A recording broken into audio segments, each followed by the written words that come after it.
Welcome to the Africa Speaking Podcast. The podcast discusses critical issues about the African continent. It is brought to you by Toyeza Communications in Nairobi. My name is Kimani Njogu.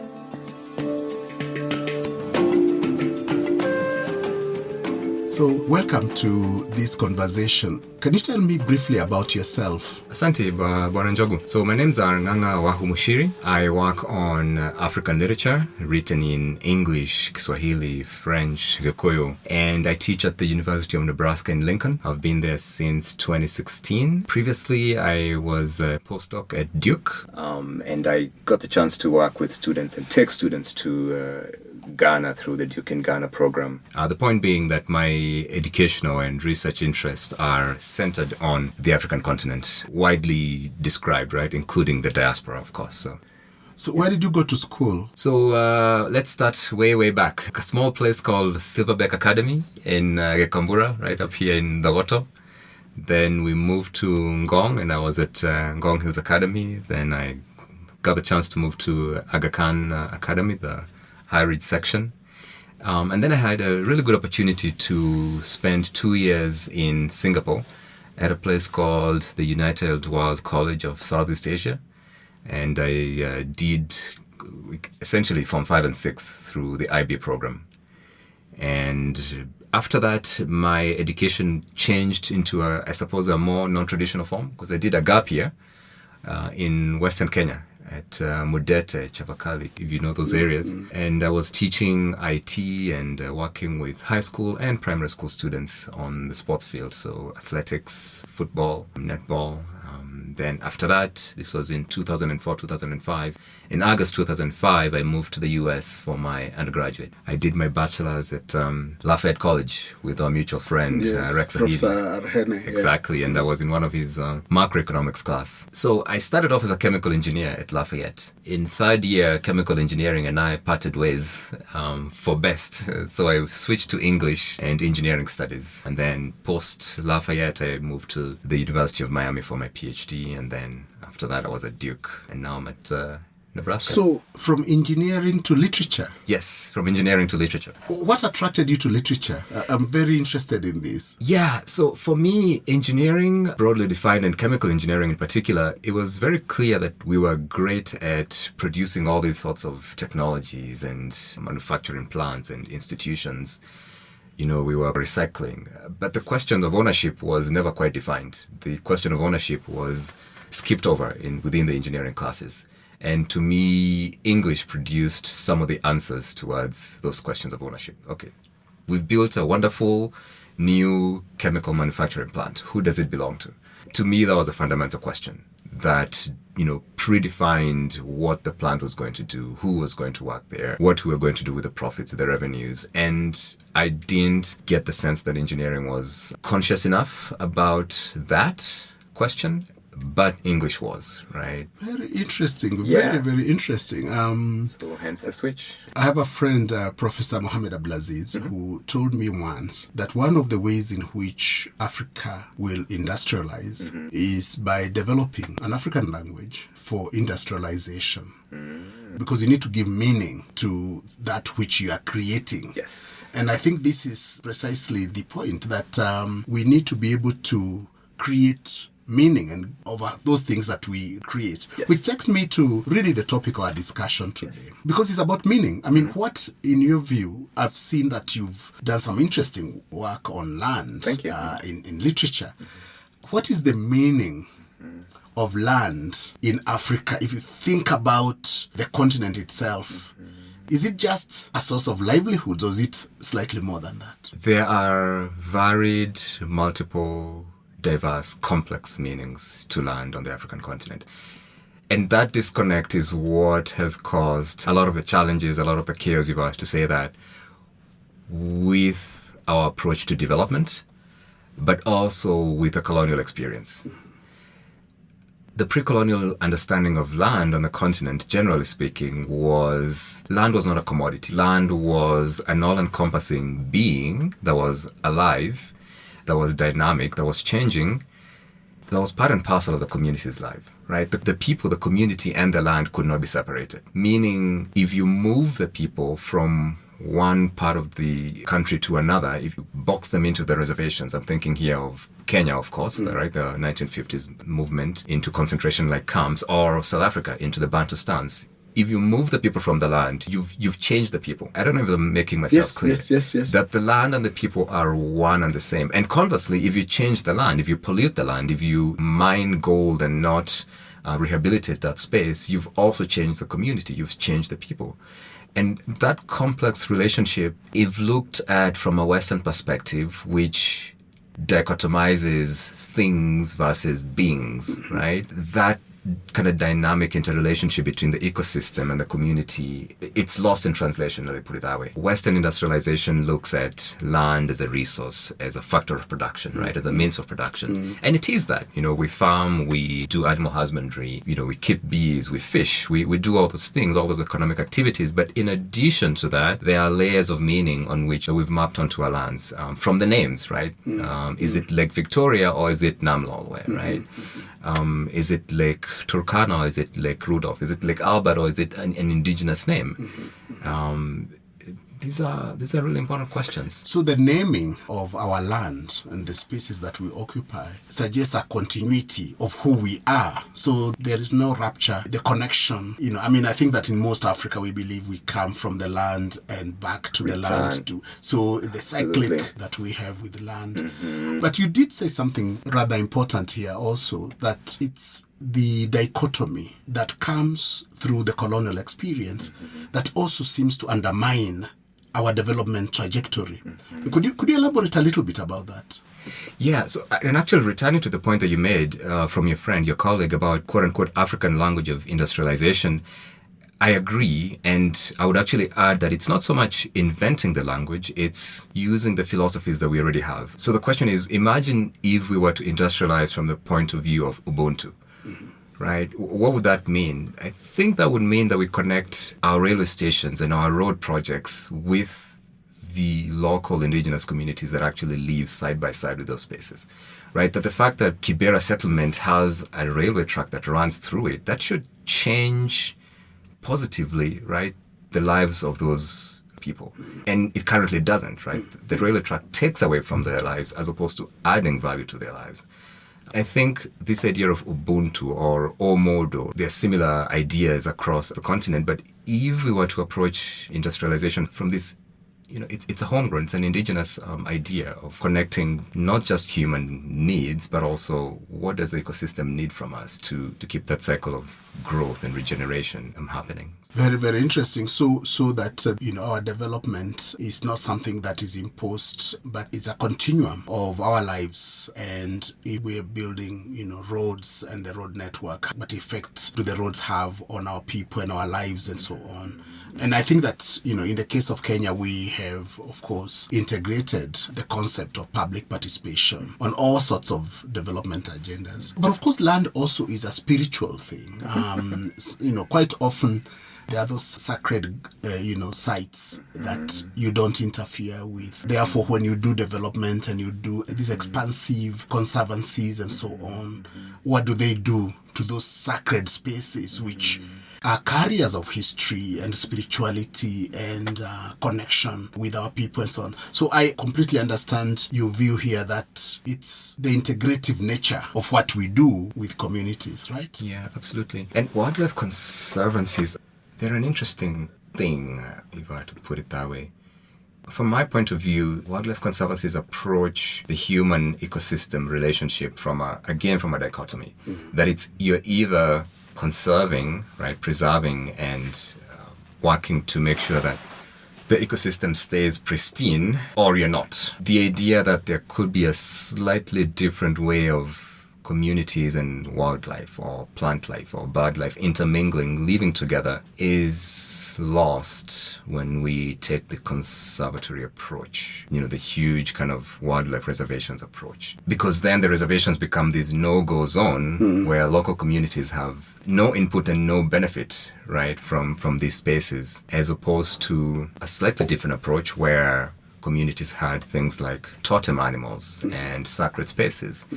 right? The Mugumo trees were not separated from Kikuyu communities. They were part and parcel of the communities, but there was a communal understanding that this, however large the tree was, that particular space, even as much as it may be at the very center of the village, is a slightly different kind of space, right? That it's a spiritual space, that things that I could do, 10 feet away from the Mugumo tree, I could chop firewood, I could make a fire, I could, boil some maize. So those are not things I can do under the Mugumo tree. It's right next to each other. But mentally, the community has trained itself to separate these activities. And I think we lose that kind of dynamic approach when we separate, or we try to separate human communities from ecosystem, from wildlife. And I think we lose as opposed to gaining. Yeah, absolutely. Which then takes us to literature, because if literature is the artistic expression of the human condition and so on, is this a place where we can actually go to understand issues of land and to get better clarity of the complexity of how Africans relate with land?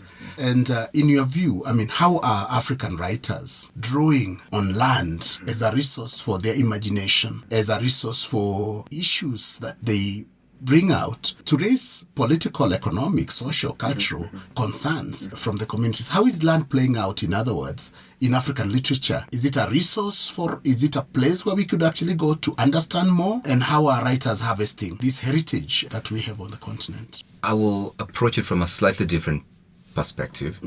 So one, I would say, in the case of literatures from the African continent, right, emphasis on plurality, literatures from the African continent written in English or Kiswahili or Gikuyu or French a little bit, because that's what I've been able to access. I find 1, 2, 3 kind of approaches to land, or how writers are thinking about land. One, of course, is returning to this moment of disruption between the pre-colonial and the colonial moment. And, folks like Goyo Adiongo have thought deeply and seriously about what happens when settler colonialism is imposed in particular spaces, central Kenya in particular, but other writers do the same work for other regions. So there is that, right? Land in the midst of the colonial, imperial incursion, whether that's British in Kenya or German or the Belgians or the French, etc.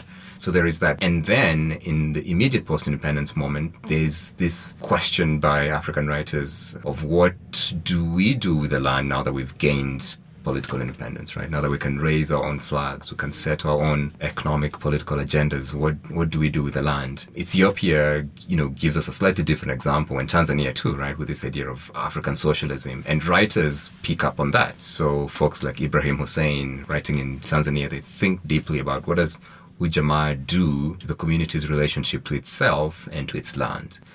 Folks like Berhane Selassie in Ethiopia, who writes not just in Amharic but also in Gurage, which happens to be a language that has a small speaking population, but he thought it was still important enough to represent in literature. And he thinks too about, in this late 1960s, early 1970s moment, what are Ethiopian nations doing with land?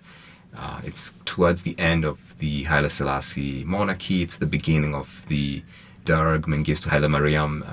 So there are those two. And then now, I'd say in the 21st century, I'm thinking particularly of writers like Yvonne Athiambo-Awor, Dust. I'm thinking of Yvonne Vera, writing in Zimbabwe. They are approaching land and the connection between African communities and their spaces from a non-dichotomous perspective, right? They're really pushing and challenging this idea of binaries between things and beings. Both Awor and Vera do a really good job of representing the land as a living, breathing, dynamic entity on its own right, that changes, that has certain responsibilities that it requires of us as the occupants. And I think they both take very seriously this idea that communities who live in certain spaces are not owners, but rather they are simply custodians who are taking care of what has been handed over to them by the dead and the living dead. And, we are preserving, taking care of that, improving, hopefully, those spaces for for the unborn, for the generations to come. Definitely, Yvonne War does this by looking at the history of communities and so on, which then introduces a tension around, of course, the pluralism, the colonial experience, where land ownership becomes introduced other than land use. So in the pre-colonial Africa, people used land. You never owned land as such, because ownership means that you have almost like exclusive rights. And therefore, what you are saying is that in this literature coming from writers such as Yvonne, there is this questioning of what do you do? How do we minimize or even eradicate completely this dichotomy and work within the terrain of cyclicity and continuum of life and so on? I have always wondered, people in other disciplines, such as, say, in government or in law or in economics, should not actually be looking at what literature is saying to be able to understand things that could provide solutions to some of the problems that they are grappling with, because they tend to solve problems sometimes technically and they lose out on some of these. I mean, have you reflected on this possibility, really? Yeah, no, absolutely. So two things. One is the language, and then back to your question about the technical approach versus the kind of humanities approach. The other thing that attracts me to both Owor's and Vera's work is, and here in Owor I'm thinking both of Dust and also Dragonfly Sea, where she writes about the Indian Ocean. Yes, so the same things apply whether it's land or water. It's amazing the way she draws on the coastal region and the Indian Ocean, all the way from Pate going down. I mean, I'm like absolutely taken up and by across the ocean, right? The Gulf, across the ocean, yes, all the way to the China Sea. Yeah. And focuses on organisms, right? The dragonfly. Yeah. And in Vera, I'm thinking about Nehanda, in particular, one of the pieces that she's written. So what I find is that for both writers, they make it fairly clear that even though they're writing in English, when they're writing about these spaces, it is inevitable for them to include the languages that are spoken in these spaces. So in Vera's case, she includes Shona aesthetics in her English-written Nehanda. You know, the way the dialogues work, the way time runs. It's not linear time, it's cyclical time. It's a different kind of chronology. You know, we were talking about cycles. So cycles both of human lives, but also cycles of the ecosystem. That is evident in the way that she writes the novel. And in the same way with Owor, when she's writing in Dust about the northern Kenya spaces, there's influence of Turkana languages and aesthetics and ways of viewing those spaces, appreciating living in and with those spaces that appear in the way that the English, reads to me as the reader, appears to me on the page. So I think the point is that whenever writers are focusing, representing, depicting African spaces, inevitably the African languages spoken in those spaces appear in one way or the other. And my argument would be that part of the disconnect that happens in the colonial moment is that the land is being shaped by people who not only don't speak these languages, our languages, they actively despise these languages, right? And the languages are important in the global sense of their ways of communicating, but they're even more important as repositories of indigenous knowledge. And so when there's that hierarchy of English is a superior language to Maasai or Gikuyu or Kimeru or Kigiriama, what is lost is the accumulation of ecosystem and ecological knowledge that the Giriama have done, right? They understand their spaces in a particular way. They've named the seasons in a particular way. They've named the wildlife, the plant life in a particular way. At the end of multiple generations of scientific observation, right? The colonial administrator does not see that, does not appreciate that as scientific observation, but it is scientific observation. The idea of, just the architecture that we had for our houses, right? There's a particular reason why this community would use grass to thatch their houses and this other community would not, right? It's about what's available, what's easily available, what can we sustainably use. So there is that, right? That lands and languages are intricately combined in the same way that I said earlier that lands and communities are intricately connected. And so, in the 21st century, if we are not actively propagating our own languages to the next generation, there's a lot that we're losing, right? We're losing out as a community, but we're also losing out on our previous ecological knowledge, which is bizarre because at this moment, the other thing that we're talking about is climate change. Perhaps if we had a better understanding of Kikuyu and Dulu and Somalia and Oromia, there might be answers there to climate change, you know? A very, very interesting and powerful observation there. So in other words, what you're saying is that literature, especially African literature, thrives rather strongly on drawing from the heritage, where that heritage is linguistic heritage, aesthetic heritage, or even the physical heritage, and that what we require is really a deliberate nurturing of that heritage. Not just for its own sake, because it's actually also good to be nurtured in its own right, but also because of its utility value in resolving some of the problems that that we have. Yeah, climate change, absolutely. Industrialization, going back to that earlier point, absolutely. Yes. Political, right? How do we empower our democracy? I believe there are answers to that from our own languages, right? The other question that you had was... It is the question whether we need to be able to encourage people from other disciplines to draw on literature as they look for solutions to minimize the technical approach that seems to dominate those other disciplines. Yes. And the answer is, it's absolutely yes. The reason being, one, I don't know whom to attribute this to, but there's a saying that goes, if you're not at the table, you're on the menu. And so if you're making policy decisions but leaving out local communities, our solutions are handicapped from the get-go, right? They're lacking from the get-go, as opposed to finding ways to welcome these people and having them explain to us exactly what it is that they find to be challenges, and more importantly, what they would envision to be sustainable long-term solutions. So there's that, but also from just a basic educational perspective, from the psychology of education and the psychology of creativity.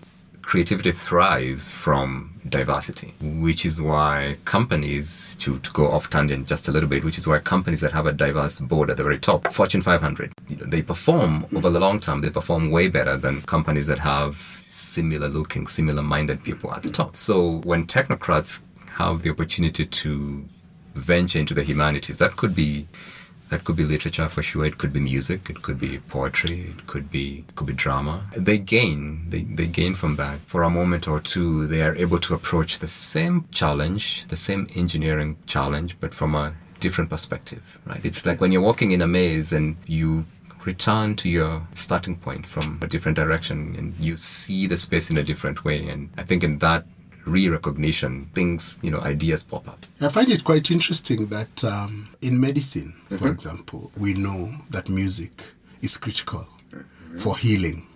I mean, we know that. And yet, music is outside the classroom, so that we teach other things, but do not bring in music into the classroom to even just build this consciousness that indeed this facility that we have is extremely valuable in terms of healing. So I don't know what needs to be done to really bridge this gap between disciplines. Because even for us, to be a good novelist, you sometimes have to step out to other disciplines to be able to write. And I would assume that to be a good doctor or engineer, AI, you need to be able to step out. Absolutely. Yeah. Again, for me, this returns to this idea of a dichotomy. In the moment of conquest, in the imperial moment, the colonial moment, the need for discipline, the need for order necessitates, divide and rule. It necessitates separation. So we say, this space, we only do medicine. We don't do music. We don't do storytelling. We only do medicine in English. So if you as a patient cannot explain your conditions in English, you are not going to get the best kind of health. So this need for discipline, this need for order that is a product of the colonial conquest, then kind of dissipates down into the kind of educational system that we've set up for ourselves, whereby, we separate things, as opposed to how the human mind actually works in a much more complex, much more dynamic way. Slightly off tangent, I was just reading an article, and this may be anecdotal, but they did quote one or two studies where the idea was that the sense of taste is affected by ambient noise. So, depending on the level of noise, wherever you are, the kinds of things that you can taste in your mouth are different. Wow. Right? The idea that taste and sound are connected it's bizarre, but it also makes sense, right? The human mind works in complex, wonderful ways. And so the learning, right, the feeding of the human mind should also happen in complex, wonderful ways. Absolutely. This concludes our first episode in our two-part series of the Africa Speaking podcast, in which I have been discussing with Professor Ng'ang'a Wahu Muchiri. Thank you for listening to the Africa Speaking podcast. Join us in our next episode, brought to you by Twaweza Communications. My name is Kimani Njogu. For any comments and views, you can reach us through our website, www.africaspeaking.org. You can also reach us on Facebook, Twaweza Communications, or on our Twitter handle @TwawezaComs. You can also write to us on email info@africaspeaking.org.